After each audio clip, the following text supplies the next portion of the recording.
Yesterday, we took the first step to officially repeal the AUMF of 1991 and 2002, and tomorrow we will vote on cloture. Americans are tired of endless wars, and thanks to the folks here with me, this is the week the Senate will begin the process to end the legal authority that started the Iraq War 2 decades ago.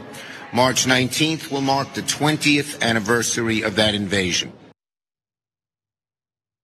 Wow, 20th anniversary. It has been some time. Yes, and that was Senate Majority Leader Chuck Schumer announcing that the Senate is going to be moving to repeal the 1991 and 2002 AUMFs in Iraq. That's right.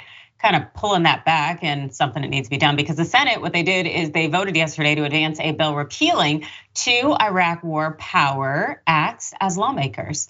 And this work is helping to reassert their authority in military intervention abroad in a 68-27 vote in favor of repealing. Now, a final vote on the bill is expected early next week, and we know this per CNN. The White House said earlier Thursday it supports the measure, which would repeal the 1991 and 2002 authorizations, as I mentioned. The move would mark a formal conclusion to the conflicts and a symbolic reassertion of Congress's ability to declare war. Now, in a released statement, the White House said this: President Biden remains committed to working with the Congress to ensure that outdated authorizations for the use of military force are replaced with a narrow and specific framework more appropriate to protecting Americans from modern terrorist threats such as TikTok. Toward that end, the administration will ensure that Congress has a clear and thorough understanding of the effect of any such action and of the threats facing US forces, personnel, and interests around the world. Now, the White House also backed a 2021 bill to repeal the Iraq AUMF that passed with the support of 49 Republicans. But the measure ultimately did not get a vote in the Senate amid opposition from Senate Minority Leader Mitch McConnell. It's not yet clear whether the Republican-led House will take up the measure, where the Republican conference includes a mix of defense hawks opposed to curtailing presidential war powers with a more isolationist wing that would favor repealing the Iraq war authorization. Now, though there may happen, although that may happen, really, it's unclear as of now, but we do know that Virginia Senator Tim Kaine, well, he seemed confident that the bill would pass in the House, and he said this: I have not spoken to the speaker, but the House sponsors are very bipartisan, including people that are really close to the speaker. Also, we know that the 2002 AUMF has been used by successive presidents for military operations beyond its original scope.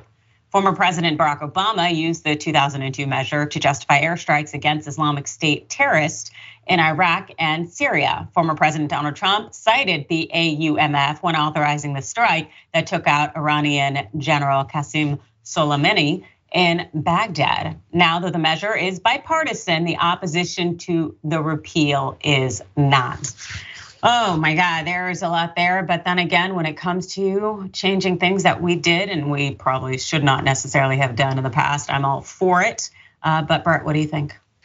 I think that any reasonable person would assume that Congress should probably be specific, and so should our government in general, in who we're at war with and why. Because war is one of those things that actually bankrupts nations or at least causes them to allocate their resources in ways that don't necessarily benefit the people at home, and they squander their treasure abroad, as it were. And so just a reminder that 2002 authorization of use of military force was just fake. That authorization to go into Iraq was a false response to 9/11, 2001, that authorized us to go invade Iraq, which had nothing to do with 9/11. That's crazy. A lot of people are TYT fans because of how crazy that was, and are calling that out in the first place back then. And if you thought that was crazy, people are coming to the realization that it's still in effect 21 years later. 20 years later, we're still operating in ways that are so tangentially related to why they authorized this in the first place. And that authorization itself was misguided and a lie against Americans and the world. And then they get mad at non-interventionist people when we say, hey, I feel like the military-industrial complex is just kind of jerking us around. They come up with fake justifications for wars that benefit private interests abroad and domestically. And they're basically rubbing it in our faces like, oh, why did we bomb Qasem Soleimani in Baghdad? Because of our response to 9/11. Why are we doing drone strikes against the Islamic State? Because of the authorized use of military force, which destabilized Iraq and created this problem. Well, at least we got to solve this problem we created.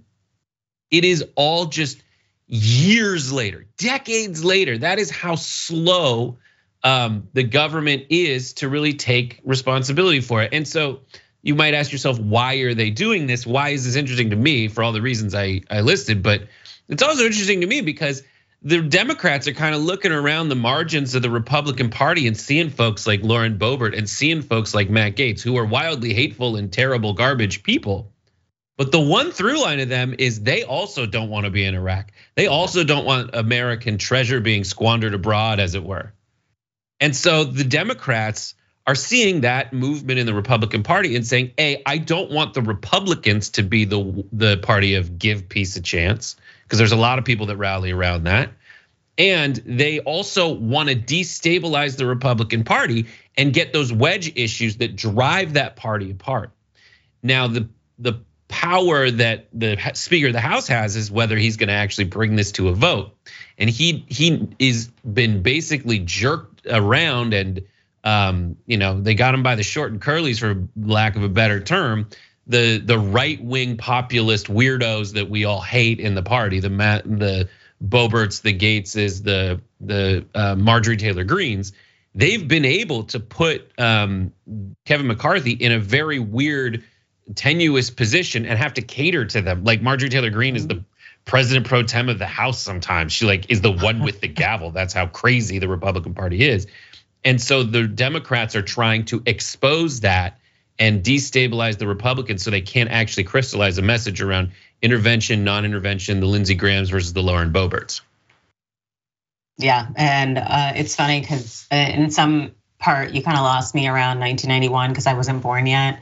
And so being such a young person, I don't know necessarily what happened back then, but I can tell you that it's really upsetting. And so I'm really happy you brought that up, thank you.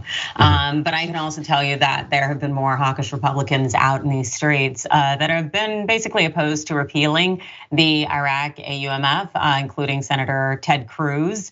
What they really are arguing here is that the president and Pentagon need to have the flexibility to be able to move quickly against any kind of American enemies that may show up. Mitt Romney, Michael Rounds, Marco Rubio, they've all been pushing this similar sentiment that repealing the AUMF, and they sent it in a letter really to the committee chair asking to delay voting on the repeal, as Brett had mentioned, because they're trying to possibly keep from voting. And this is not really the only recent instance that GOP senators are demonstrating their hawkishness. Senator Lindsey Graham also seemingly calling for direct confrontation with Russia over the drone incident. And of course, as many of you know, with the breaking news today that the ICC issued arrest warrants for Putin and Russian officials tied to the alleged deportation of Ukrainian children, even though we know that that's unlikely to see in terms of Putin being put in handcuffs unless it's Inspector Gadget or Carmen Sandiego roping him in.